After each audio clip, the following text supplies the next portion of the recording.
Light section. ठीक है, simple सी चीज है। इसके अंदर लाइट का जब भी लाइट का सेक्शन कब रिपेयर करना है, तो सिंपल सी चीज है कि जब हमारी डिस्प्ले के ऊपर ग्राफिक्स हमें आ रहे हैं लेकिन वो ग्राफिक्स ग्लो नहीं हो रहे, तो उस कंडीशन में हमें ये लाइट सेक्शन पूरा का पूरा मालूम होना चाहिए। ठीक है, तो इसके अंदर कौन कौन सी लाइनें रहती है, बेसिक सा छोटा सा ड्राइवर है, उसके रिलेटेड हम आपको आज समझाते हैं।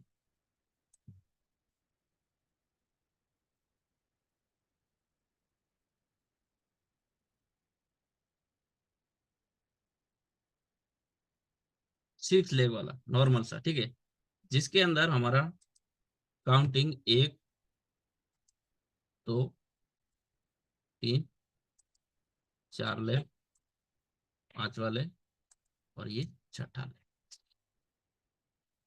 6 लेग का ड्राइवर आईसी है। तो सबसे पहले एलसीडी के अंदर जो लाइट सेक्शन है उसके लिए कौन कौन सी लाइनें होती हैं, सबसे पहले ये हमें पता होना चाहिए।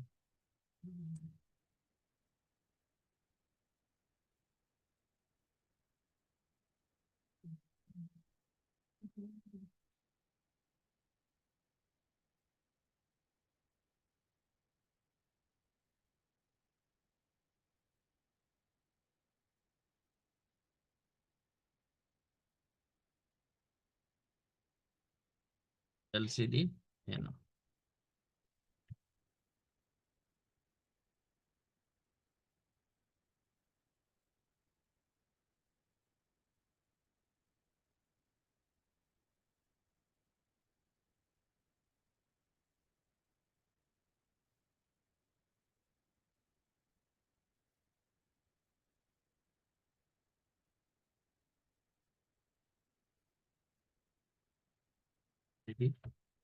सीएबीसी।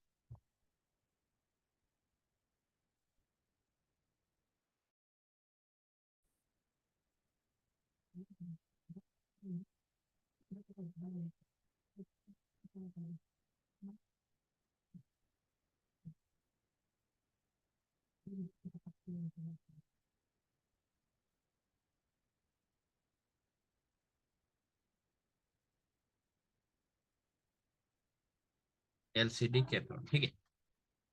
जब भी हमारा लाइट सेक्शन की बात आती है तो ये 3 लाइनें हमारी, सबसे पहले नॉर्मल एलसीडी की जो लाइन है, ये 3 हमें पता होनी चाहिए। ठीक है, एलसीडी एनोड क्या है, तो जो हमारा बूस्ट सर्किट बनता है इस ड्राइवर के जरिए, वो हमारी बूस्ट सर्किट की आउटपुट हमें मिलती है एलसीडी एनोड लाइन के ऊपर, जिसके जरिए हमारी डिस्प्ले की छोटी छोटी जो एलईडी है वो जलती है और उससे हमारा ग्राफिक्स जो ग्लो होता है। ठीक है, दूसरी है सीएबीसी। एलसीडी सीएबीसी किसी के अंदर देखो तो पल्स विथ मॉड्यूल पीडब्ल्यूएम होगा। ठीक है, तो ये क्या होता है, ये हमारा ड्राइवर का इनेबल रहता है। ठीक है, जो डिस्प्ले से या किसी किसी model circuit to circuit change हो सकता है, पावर या डिस्प्ले से आ सकता है। ठीक है, इसके अलावा कैथोड, कैथोड लाइन को क्या बोला जाता है, तो एफबी, फीडबैक। इसके अलावा ये 3 लाइनें इस एलसीडी के लाइट सेक्शन की है। ठीक है, अब इसके अंदर जिस सर्किट के अंदर 6 लेग वाला ड्राइवर पाया गया है, सबसे पहले हम देखेंगे कि इसकी इनपुट रिक्वायरमेंट क्या है।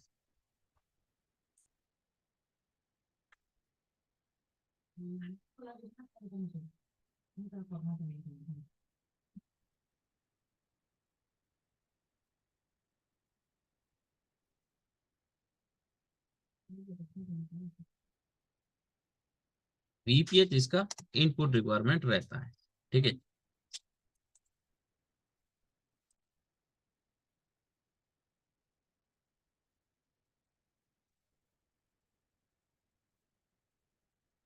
दो और 3 नंबर हमारा ग्राउंड हो गया।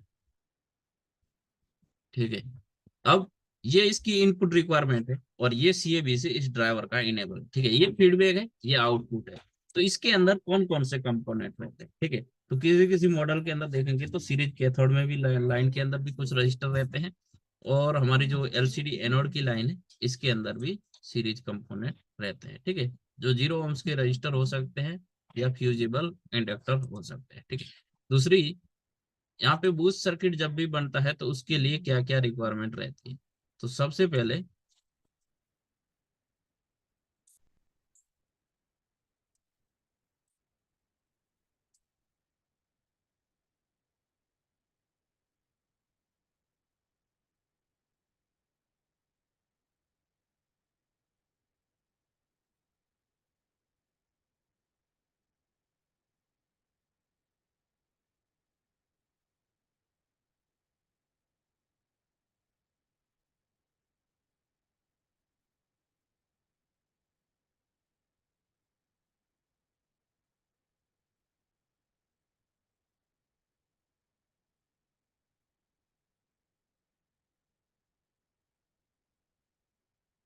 ठीक है, ये रहा हमारा एल इंडक्टर, बूस्ट इंडक्टर, और ये डायोड।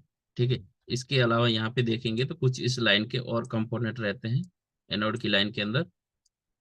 फ्यूजेबल इंडक्टर हो गया, छोटे छोटे यहाँ पे पावर सेविंग के लिए जो बूस्ट सर्किट बन रही है उसके लिए हमारे कैपेसिटर हो। ठीक है, तो इसको आर लिख देते हैं, ये भी हमारा हाँ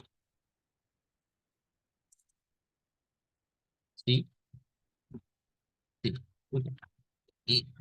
यहाँ पे एक इंडक्टर रहेगा। ठीक है, जो बूस्ट इंडक्टर बूस्ट सेक्शन के अंदर लगा है इसलिए इसको बोला जाता है बूस्ट इंडक्टर। ठीक है, नॉर्मल ये क्या है हमारा पावर इंडक्टर। ठीक है, दूसरा रहेगा यहाँ पे सीरीज में डायोड। तो यहाँ पे जो ये इसकी रिक्वायरमेंट है। ठीक है, अब इसके अंदर ये सर्किट कैसे काम करता है, सिंपल सी चीज है कि यहाँ पे सबसे पहले हमारा आएगा क्या वीपीएच। ठीक है, 3.7 वोल्टेज वीपीएच हमारा इस आईसी के अंदर 6 लेग के अंदर इनपुट हुआ। ठीक है, वही वीपीएच क्या है, बिना पावर ट्रिगर करते हैं।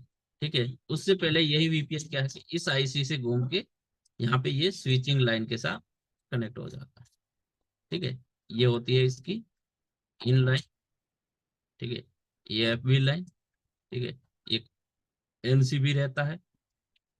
ठीक है, और ये हमारा ड्राइवर का ग्राउंड है, और ये 5 नंबर हो गया ई एन, इनेबल। ठीक है, तो यहाँ पे ये जो वीपीएच आ रहा है विदाउट पावर ट्रिगर किए हुए, ये वीपीएच क्या है, सिंपल सा हमारी एलसीडी की एनोड लाइन की तक पहुंच जाएगा।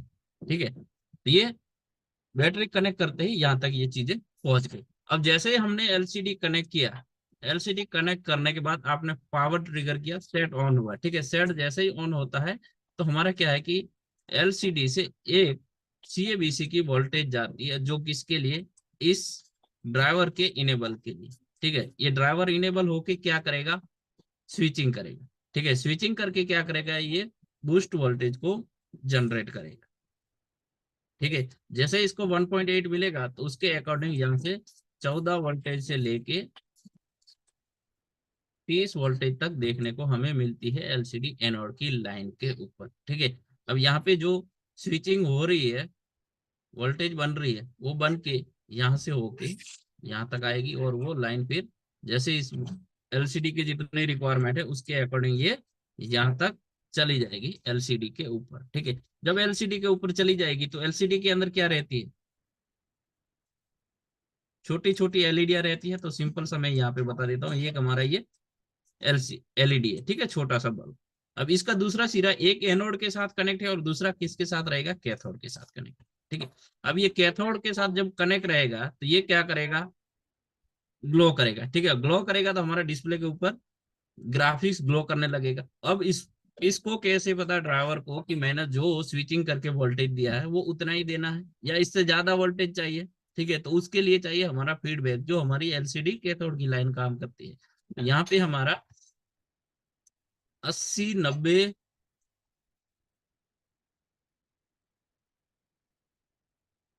मिली वोल्टेज आती है। ठीक है, जो क्या करेगी, जैसे रिटर्न यहाँ पे आएगी उसके बाद इस आईसी को ये फीडबैक दे रही है कि आपने जो भी बूस्ट सर्किट एक्टिव किया है वो वहां तक पहुंच चुका है। ठीक है, और उसके बाद वो उसी कंडीशन में स्विचिंग करता रहेगा। जब स्विचिंग होती है प्रक्रिया, तो देखिए दोस्तों, स्विचिंग प्रक्रिया के दौरान क्या है कि कितनी भी तेज स्विचिंग कर रहा है। ठीक है, स्विचिंग कौन करते हैं, इसके अंदर कौन से कंपोनेंट रहते हैं, तो मॉसफेट रहते हैं। ठीक है, तो वो स्विचिंग जब भी करते हैं तो कितना भी तेज स्विचिंग हो लेकिन बीच में थोड़ा सा भी ब्रेक होता है तो हमारे पावर सेवर जो कंपोनेंट है ये इसको संभाल के रखते हैं। उसके बाद ये कंटिन्यू चलता रहता है। ठीक है, जिससे हमारा कंटिन्यू डिस्प्ले ग्लो करता रहता है। ठीक है, कब तक, जब तक एलसीडी सीएबीसी मिलता रहेगा तब तक ये बूस्ट सर्किट एक्टिव रहेगा। जैसे ये बंद हुआ हमारा बूस्ट सर्किट भी बनना बंद हो जाएगा, नॉर्मल जो हमारा वीपीएच आ रहा है वही यहाँ पे आके रुक जाएगा।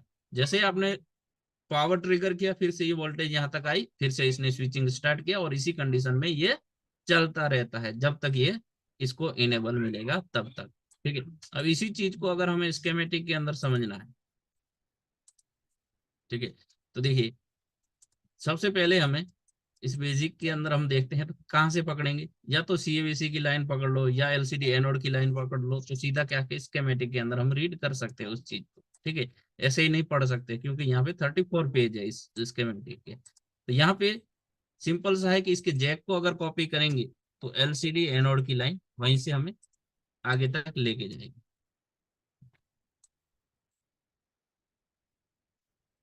ठीक है, ये जैक है, यहाँ पे हम पकड़ेंगे बैक लाइट एलईडी। ठीक है, इसके अंदर कौन कौन सी लाइन है, जैसे एलसीडी एनोड, एलसीडी कैथोड और एलसीडी पीडब्ल्यूएम। ठीक है, तीन लाइन है, तीनों में से किसी के ऊपर भी जाएंगे तो ये हमें ड्राइवर तक लेके जाएंगे। ठीक है, जैक से निकला लाइन यहाँ पर आया, बीच में है 1000 ओम्स का एक फीडबैक इंडक्टर, फ्यूजेबल इंडक्टर। ठीक है, आगे देखेंगे तो इस ड्राइवर को देखते हैं, तो इसके अंदर क्या है, टोटल 6 लेग का ये ड्राइवर है। कहाँ पे, U2302 कंट्रोल सी।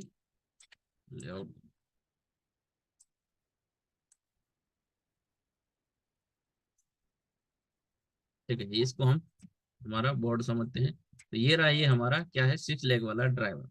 तो सबसे पहले जब लाइट नहीं बन रही है बिल्कुल भी, तो हमें क्या है, एनोड की लाइन को कंफर्म करने के लिए यहाँ तक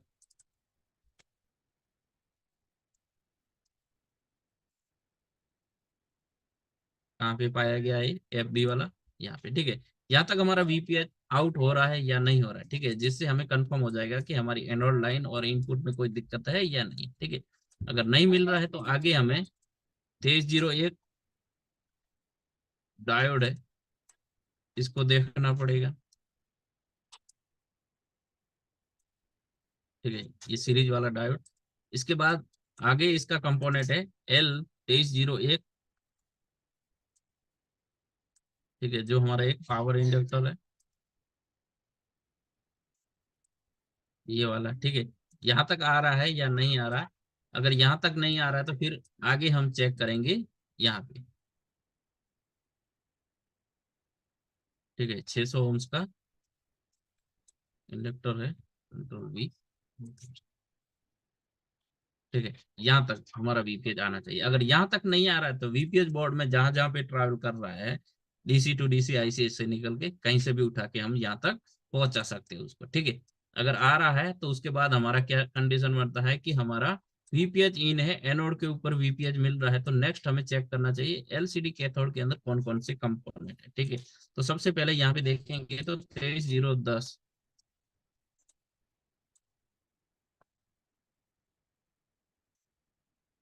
ठीक है, ये हमारा कैथोड लाइन का 10 ओम्स का एक रजिस्टर है। ठीक है, बाकी है ये हमारा 0.22 माइक्रोफेराड का कैपेसिटर। ठीक है, जो हमारे 2 नंबर के साथ कनेक्ट है और 3 नंबर हमारा है ग्राउंड। ठीक है, इसके अलावा इस कैथोड को देखेंगे तो और कोई सीरीज कंपोनेंट नहीं है। ठीक है, कैथोड एनोड दोनों ओके होने के बाद VPH यहाँ तक आ रहा है एनोड तक, तो हमारा क्या है, एनोड लाइन भी ओके है और हमारा इनपुट भी ओके है, कैथोड भी ओके है। तो अब हमारी आगे बात आती है कि तीसरे नंबर में हमें चेक करना है LCD PWM या तो PMW आउट। ठीक है, दोनों में से कहाँ से आ रही है, तो LCD PWM। ठीक है, LCD से आ रहा है इसका PWM। ठीक है, लेकिन यहाँ पे लिखा है NF2312। तो इस तरीके से कभी कभी कंफ्यूजन रहती है, तो हमें चेक कर लेना है, एक बार वेरीफाई कर लेना है। 2312 नंबर का रजिस्टर। ठीक है, जो यहाँ पे नहीं है, मतलब ये लाइन ओपन है। आपके पास जो बोर्ड है उसके अंदर देख लेना है कि यहाँ पे ये कंपोनेंट है या नहीं है। ठीक है, अगर नहीं है तो सीधी बात है, इस लाइन को हम पकड़ेंगे। ठीक है, तो उस कंडीशन में हम क्या करेंगे, PWM आउट। ठीक है, तो यहाँ पे भी NF लिखा है, तो ये है या नहीं है, U701 PM8937। ठीक है, पावर IC के GPIO से आ रहा है, तो ये लाइन कनेक्ट है या नहीं है।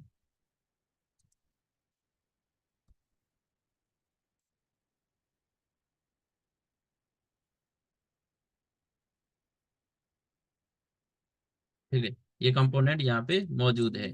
तो 1.8 जो है हमारा PWM का, वो कौन बना रही है, पावर बना रही है। अगर ये सारी चीजें रिक्वायरमेंट ओके है, तो नेक्स्ट हमें, अभी भी हमारा बूस्ट सर्किट एक्टिव नहीं हो रहा। ठीक है, VPH भी इनपुट है, एनोड लाइन ओके है, कैथोड की लाइन के अंदर कोई भी प्रॉब्लम नहीं है, PWM की वोल्टेज भी आ रही है, तो नेक्स्ट फिर आगे हमें देखना पड़ता है कि ये ड्राइवर बूस्ट सर्किट क्यों नहीं बना रहा है। ठीक है, तो बूस्ट सर्किट देखिए अकेला ड्राइवर नहीं बनाता है, इसके लिए इसको ये दोनों कंपोनेंट चाहिए, डायोड और पावर इंडक्टर। ठीक है, तो उस कंडीशन में हमारा L2301 जो 10 माइक्रो हेनरी का इंडक्टर है, ठीक है, इसको हमें एलसीआर मल्टीमीटर से चेक करना है कि इसकी हेनरी में कोई दिक्कत है या नहीं। ठीक है, अगर नहीं है हेनरी मीटर तो सिंपल सी चीज है, आपके पास जो भी स्क्रैप बोर्ड है उनमें से देख लेना है कि 10 माइक्रो हेनरी का इंडक्टर कहाँ पे लगाया गया है, किस मॉडल के अंदर। ठीक है, तो वहां से निकाल के सीधा रिप्लेस कर लो और डायोड को रिप्लेस कर लो। फिर भी हमारा बूस्ट सर्किट एक्टिव नहीं होता है, तो लास्ट में हमारा बचता है ड्राइवर खुद। ठीक है, इसके बाद अगर ड्राइवर ओके रहेगा तो फिर हमारा बूस्ट सर्किट एक्टिव होगा और हमारा बैकलाइट ओके हो जाए।